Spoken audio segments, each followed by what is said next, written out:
Baik. Assalamualaikum warahmatullahi wabarakatuh. Kita masuk ke pembelajaran kedua terkait membuat geometri untuk MPS. Jadi di MPS kita butuh geometri untuk menggambarkan bagaimana kondisi lingkungan dari kasus yang akan kita simulasikan nantinya, sehingga kita perlu membuat geometri. Ada dua cara membuat geometri yang nantinya akan menjadi input. Jadi pada saat merunning MPS kita punya dua input. Input yang pertama itu geometri, desainnya seperti apa, desain lingkungan itu seperti apa, gitu ya. Materialnya apa saja yang ada, gitu ya. Nah nanti ada input kedua. Jadi kita pakai dua input. Input kedua itu bukan lagi geometri, tapi data-data detail terkait ini materialnya apa, ini liquidnya apa. Ada dua jenis liquid. Liquid apa yang pertama, liquid apa yang kedua, melting point-nya berapa, kemudian viskositasnya berapa, dan seterusnya. Gitu. Jadi dua. Sekarang kita fokus ke geometri. Ya, ada dua cara menggunakan Microsoft Excel dan dengan C++. Ini nanti ada buka MPS manual pada bagian pengaturan geometri. Tiada, silahkan dibaca. Saya akan bisa dilihat di manual MPS-nya. Kemudian pertama dengan Microsoft Excel. Pertama, buka Excel-nya, ya. Kemudian masuk ke View Macros, ya. View, kemudian klik Macros. Nah, di Macros nanti akan muncul seperti ini. Macro name, Anda harus beri nama. Ya, tuliskan nama, create. Kemudian setelah muncul nama, Anda klik create di sini. Nah, setelah itu Anda masukkan copy, ya, buat programnya. Nanti akan muncul layer seperti ini, layer kosong. Nah, Anda harus yang menentukan. Anda harus menuliskan sintaksnya yang digunakan di sini. Setahu saya ini bukan C++, bukan C ya bahasanya, tapi ya Anda bisa, kalau Anda sudah mengetahui bahasa pemrograman, ya paling tidak mudah, tinggal translate. Anda lihat di sini detailnya, kita coba lihat di sini, gitu ya.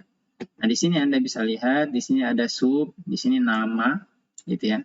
Kemudian ada dimension, ini mendefinisikan I, J. Jadi Anda punya variabel I, variabel J, ya. Kemudian Anda punya variabel K, ya, dan variabel count, gitu ya. Kemudian K itu sama dengan 1, count 0, nah, nanti Anda bisa cek sendiri. Nah, ini ada looping di sini. Nah, for I sama dengan 1 sampai 120. For J sama dengan 1 sampai 120. Nah, jika sel IJ, jadi Anda lihat nanti di Excel, itu ada kolom, gitu ya. Ada kolom, baris, gitu. Nah, IJ ini yang menentukan, gitu ya. Menentukan posisinya. Ya. Jadi kalau Anda berikan warna di kolom-kolom atau kotak-kotak yang ada di Excel, kemudian Anda definisikan seperti ini, pokoknya semua yang ada di daerah 1 sampai 120 ke bawah, ini saya nggak tahu ini ke bawah, I-nya atau ke samping, pokoknya sama saja.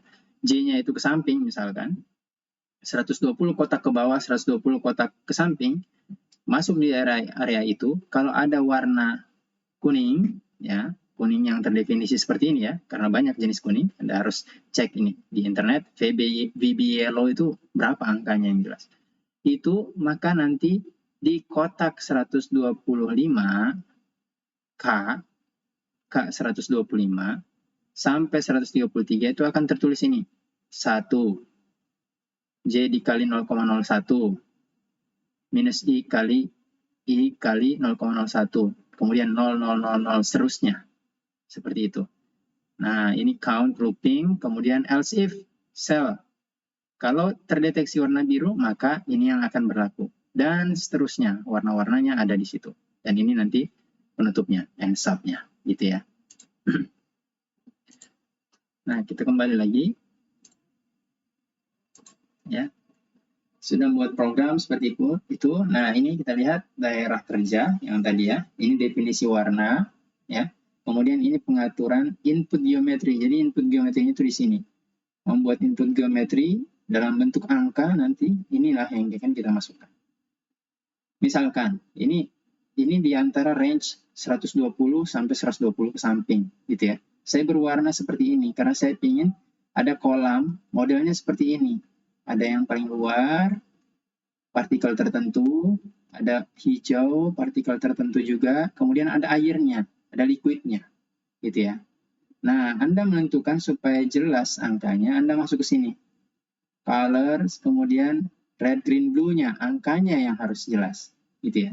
Jadi nanti Anda bisa mendefinisikan di sini. VB yellow itu bisa dituliskan dalam bentuk angka, ya. Nah, kemudian format, masuk daerah format, kalau sudah Anda gambarkan seperti ini, dan sebelumnya sudah memasukkan program, code, kemudian running. Ini tanda merah ini, ya, yang hijau. Kemudian nanti akan muncul seperti ini, di kolom setelah 120-an ke atas. Jadi Anda geser ke samping kanan, terus sampai Anda melihat angka-angka ini. Ya, nanti akan muncul. Nah, di sini ada tipe partikel, X, Y, Z position, X, Y, Z velocity, kecepatan, kemudian pressure, particle number. Gitu ya. Nah, ini nanti ada total partikel. Nah, total partikel ini nanti Anda copy ke notepad dengan susunan seperti ini. Tulis bagian atas 0,0, kemudian angka yang ada di sini total partikel itu Anda tuliskan di sini di bawahnya. Kemudian yang ini sisanya itu Anda copy langsung aja ke sini. Gitu ya. Nah, seperti itu ya untuk menggunakan Excel. Nanti kita coba dengan lebih jelasnya dengan ini praktek ya. Baik, kita lanjutkan dengan C++. Maksudnya code-nya ini ya, dituliskan dengan bahasa C++. Yang sebelumnya dengan basic kalau tidak salah. Yang pertama kita install dulu ini Microsoft Visual Studio. Saya rekomendasikan 2010 profesional ya. Ini bisa di-download di internet secara gratis. Pakai yang student edition. Setelah diinstal maka kita akan menemukan layer start page seperti ini.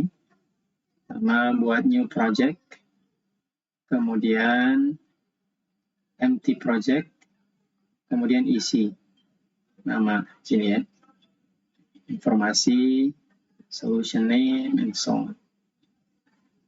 Ikuti saja ini alurnya. Kemudian di bagian sini sudah ada source files dan resource files. Yang pertama klik kanan di source files, kemudian add new item, ya, add new item, kemudian file C++, ya, kemudian beri nama add. Sudah di add,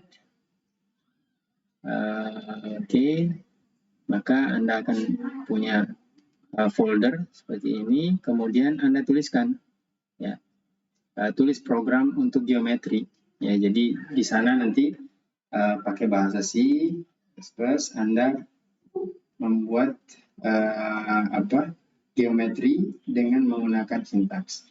Maksudnya apa? Kita membentuk geometri itu dengan titik-titik, ya, titik-titik, posisi-posisi X, Y, Z, gitu. Nah, karena titik-titik itu nanti adalah representasi dari partikel-partikel yang bulatan-bulatan itu tadi. Nah, sudah ditulis semua, maka kita debug, ya, langsung release, klik release, kemudian build solution F7. Nah, kalau Anda temukan seperti ini, kemudian build once succeeded, ya, no fail, ya, maka sudah selesai. Nanti Anda tinggal cek, kita tinggal cek di folder. Nanti di folder, di bagian release, kemudian di dalam ada nama solution yang tadi, yang sudah membentuk application.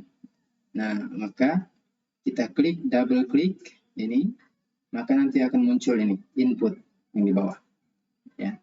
Nah, input ini akan menghasilkan, harusnya isinya adalah seperti ini. Ya. Adalah seperti ini. Nah, nanti di bawah itu adalah jumlah partikel, jadi jumlah baris ini sebenarnya. Ya, 248. Artinya ada 248 partikel nanti. Atau kalau disandingkan dengan informasi ini adalah 248 baris. Ini nyambung ya, walaupun terpisah gambar. Ya. Nah, ini mungkin salah satu teknik membuat loopingnya. Printf, looping, for, itu dia akan untuk 2 dimensi. Nah, menggunakan C++ ini paling cocok memudahkan atau paling memudahkan kita pada saat menggambar geometri yang 3 dimensi, ya 3D. Ya, kalau di awal kita running dengan 2 dimensi saja. Ya, itu secara umum. Terima kasih. Assalamualaikum warahmatullahi wabarakatuh.